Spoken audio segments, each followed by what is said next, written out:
Hello and welcome to our English news coming to you live from Canal Algérie. First, the top stories of the news.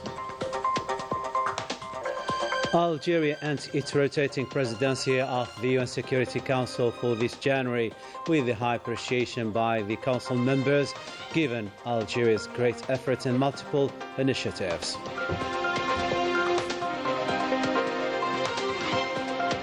The Gati detention camp in Boumerdès province, another testimony of the atrocities perpetrated by colonial France in Algeria. And the quake-stricken inhabitants of Al Houz region keep living in makeshift towns despite the numerous promise of the Makhzen regime to rehouse them. Welcome back to our news coming to you from Canal Algérie. First in our news, Algeria ended today its rotating presidency of the UN Security Council for the month of January. Algeria was highly commended by the Council members for its relentless efforts, multiple initiatives, and the great deal with wisdom with which it dealt with issues to consolidate peace and security. Taking the floor, Algeria's permanent representative to the UN Security, Ammar Benjama, expressed gratitude and thanks for those who backed Algeria during this month marked by intensive activities. Let's have a listen to him. It is the last scheduled public meeting of the Council for the month of January. I would like to take a moment to express the sincere appreciation of the delegation of Algeria to all members of the Council and to the Secretariat for their invaluable support throughout this month. We had hoped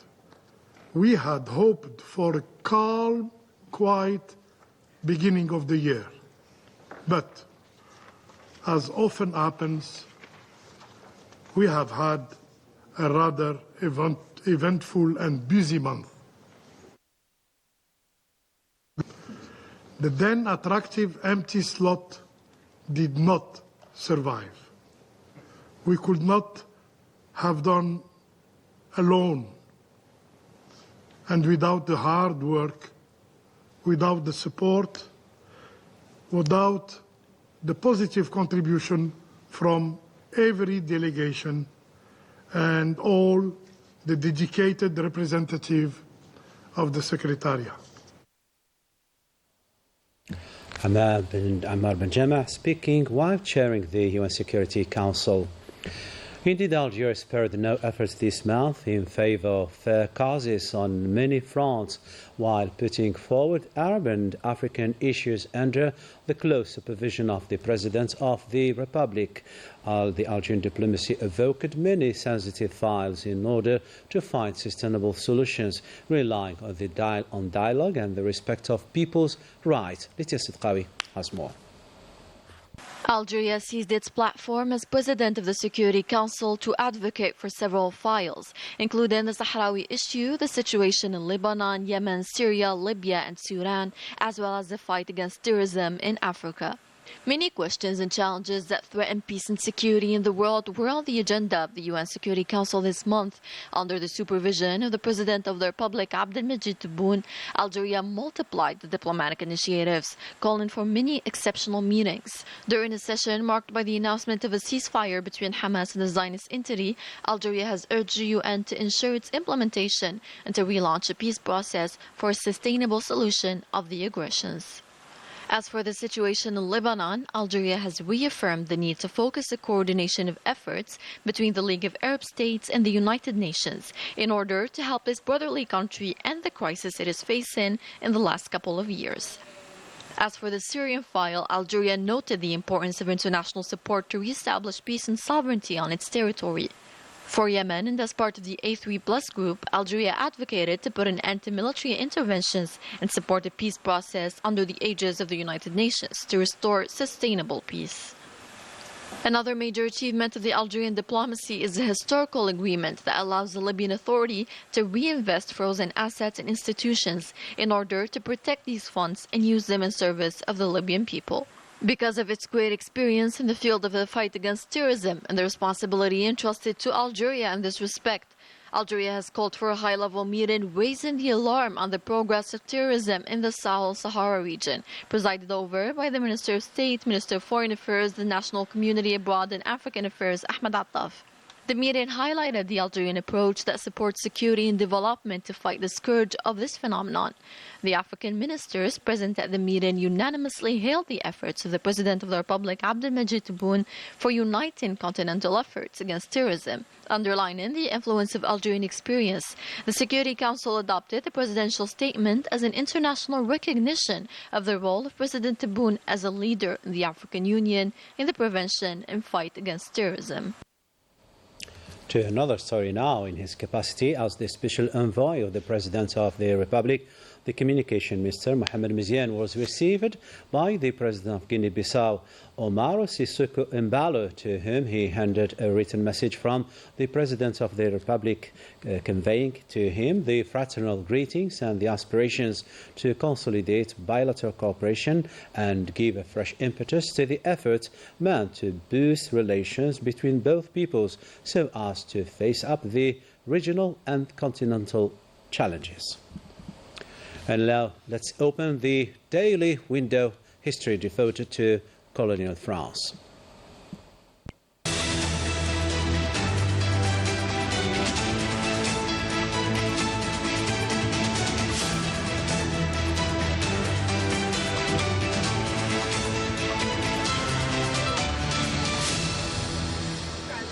Welcome back. The detention center of Gautier in Boumerdès embodies the horrendous crimes of colonial France in Algeria. This camp used to be a horrible center where all types of prohibited torture were used to stifle all those who dared to denounce colonialism and call for independence. More details in the following report. The Gautier torture camp still bears the most sinister scars of colonial repression in the Boumerdès region. Between its narrow walls, the smell of death still hangs, denoting the suffering of those who dare to dream of liberty. The bloodthirsty French colonizers unleashed massacres against people refusing to give up. Even today, the remains of this building bears the witness of the atrocities perpetrated against those who took up arms to drive out colonial France. It was in this place that they locked us up. I stayed there for 20 days with the water drop torture and to soak the ground. The torture camps date back to 1956, formerly a wine farm producing grapes and wine in Thnit el-Had. It was expropriated under the law of October 14th, 1844, before becoming in 1872 the property of a French colonist named Gautier. قال لي بابا كي يجوا لعنده يقصروا معاه يمدوا دراهم. The French torturers wanted to know who was in contact with my father and who gave him money. I told them that I knew nothing, so they started torturing me with electricity.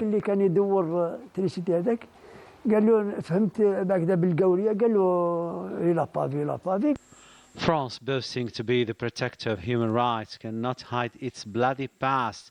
Every corner of this land, every prison and torture center displays its repressive policy and its extermination machine that slew the Algerian people in broad daylight.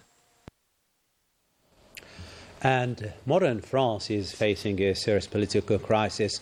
The country suffers a growing deficit, unbearable tax pressure, and an eroding trust in the government.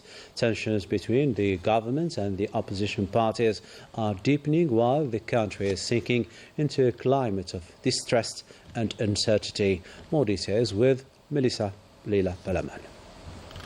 Doubts are growing among French people concerning the stability of François Bayroul's government. Amid a major crisis, the Prime Minister's pledge to cut the deficit to 3% by 2029 seems increasingly unrealistic. The socialists, who boycotted parliamentary discussions, call the budget stillborn even before being submitted to vote and deem it a political blunder, particularly concerning immigration. Mr. Prime Minister, ladies and gentlemen of the Cabinet, do you also want to depend on the National Rally? Because we refuse to let our country fall under the grip of the far right. I want to ask you, Mr. Minister, about the reconstruction of Mayotte and the insufficient budget allocated to it. Where are the billions needed for Mayotte? Working-class neighborhoods are bracing for a severe social crisis with the announced elimination of 5,000 adult support positions. The repeated mistakes are no longer incidental, but seem to reflect a deliberate strategy to speed up the government's collapse or unnecessarily prolong its agony. De la dette, qui manquera pas d'exploser. The debt bubble is bound to burst. France will be reformed, that's certain, either gently or painfully. The latter is happening. We'll have to hit rock bottom, and maybe there things will restart. I hope we won't dig further once there. The Joint Committee tasked with drafting the final version of the budget bill has dashed any remaining hope. Its message to the Greens, the unsubmissive, the Socialists and the left is clear. The only option left is to file a motion of censure. The problem is the budget coming out of the Senate is even more austerity-driven than the Barnier budget was. It's a pure austerity increase, terribly hit in many ministries. Of course, the operational means of the state and its operators could be severely weakened. De l'État et de ses opérateurs qui va être considérablement affaibli. Est-ce que la politique... Does the policy he's about to implement address the real problems people are facing? The rest, if you will, is just political theater. Politicienne. French media continue to push the same narrative. The government is accused of favoring the wealthy at the expense of the middle and working classes. Meanwhile, major corporations are openly expressing concern over the looming threat of bankruptcies. Depuis le début, c'est que c'est pas un problème de... The issue is that we need to look for money where it actually is, which is in the pockets of the ultra-wealthy. The problem is that these big fortunes aren't taxed at the level of the middle class, which is one of France's major issues. Then we need to give people purchasing power. Et ensuite, donner du pouvoir d'achat aux gens. Vous avez l'inflation. Inflation has hit from all sides and reflected in wages. Now, if I look at the cost of taxation, it's still a delicate issue. The share of production taxes in France's GPD is 4.5%. The European average is 2.2%, while in Germany, production subsidized. Of course, we could increase taxes on industries in France, but we shouldn't be surprised if industries move elsewhere afterwards. Bien sûr. Mais en fait, il ne faut pas s'étonner si après, les industries vont aller ailleurs. Even if François Bayroul's government survives a vote of no confidence, it remains caught in a vice. On one side, the population is grappling with rising taxes, decline in purchasing power, and growing unemployment. On the other, the economy is struggling under pressure from foreign competition and the dwindling supply of raw materials and capital from Africa.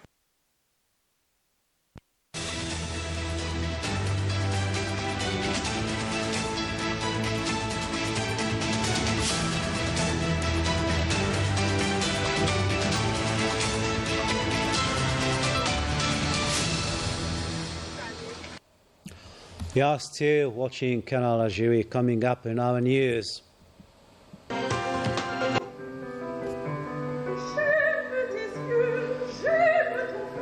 Love, tunes and poetry at the Algiers Opera.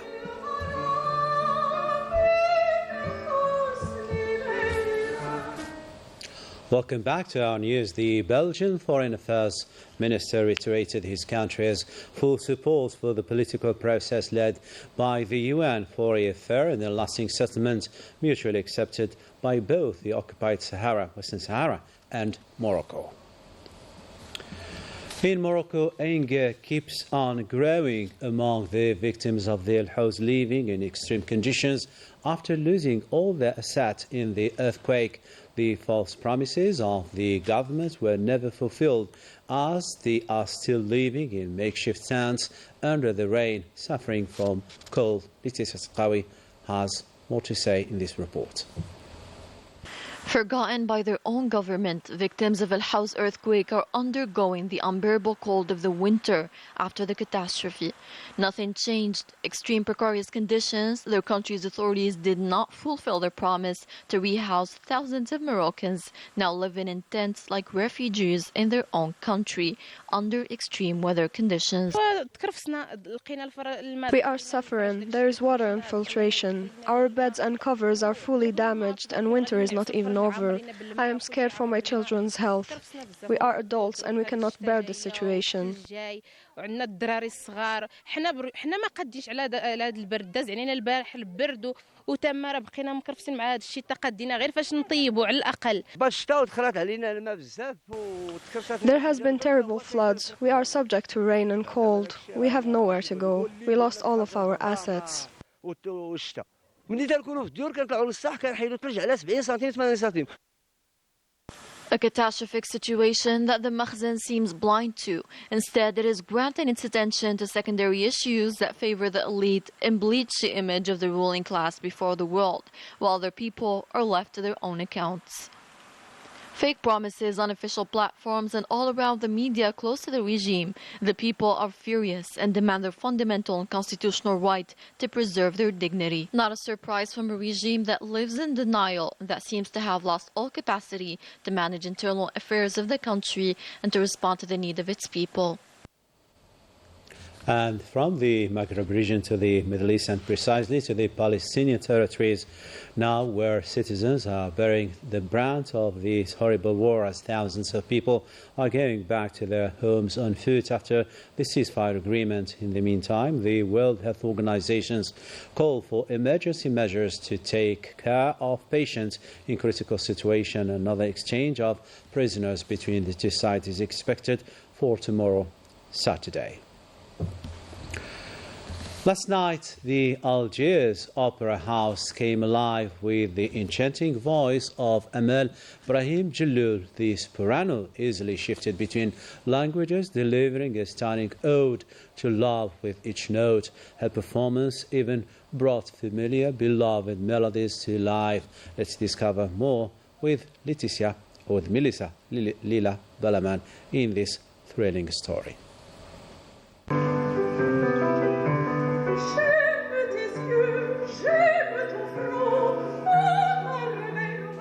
Algerian soprano and lyric singer Amal Brahim Jalloul enchanted the audience during an evening dedicated to love, a powerful force that nourishes the soul and gives meaning to life.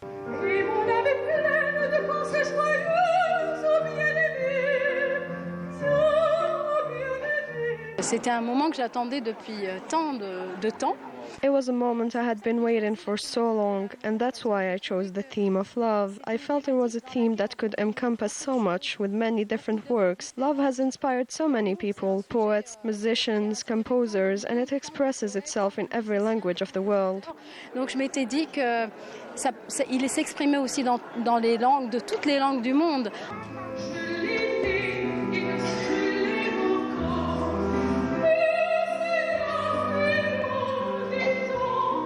Through famous areas from the lyric repertoire, original compositions and iconic pieces, the evening celebrated love. Highlights included Chanson d'amour by Gabriel Fauré, Nuit d'Espagne by Massenet, Air de Cléopâtre by Handel, and Leila by Ahmed Al-Alami. The artists skillfully navigated various musical and linguistic styles.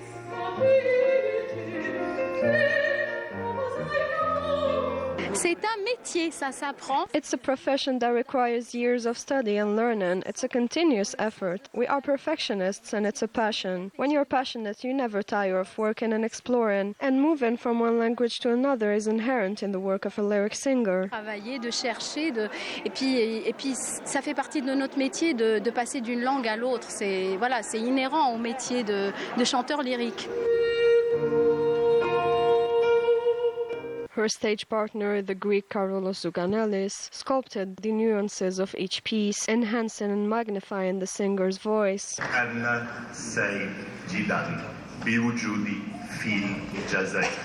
C'est ma première fois, je suis très content d'être ici. It's my first time visiting Algiers and I'm very happy to be here. It's my first performance at the opera. It requires great sensitivity and openness to connect with the person on stage and share the music together. Ce qui se passe sur scène, pouvoir se connecter avec une personne et partager avec elle la musique à deux.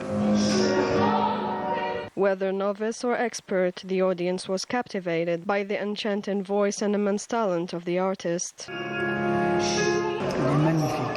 She's magnificent, her voice is captivating and she sings in all languages.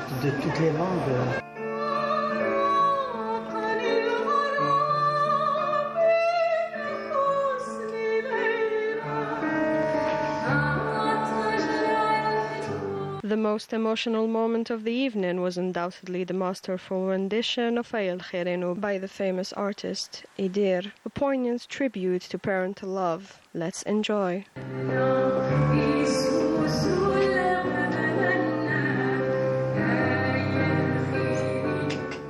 Soprano, a captivating voice I really enjoyed. With this, we come to the end of our news. Tomorrow, another day, other news. Keep tuning to our channel, Canal Algérie, and goodbye for now. Take care.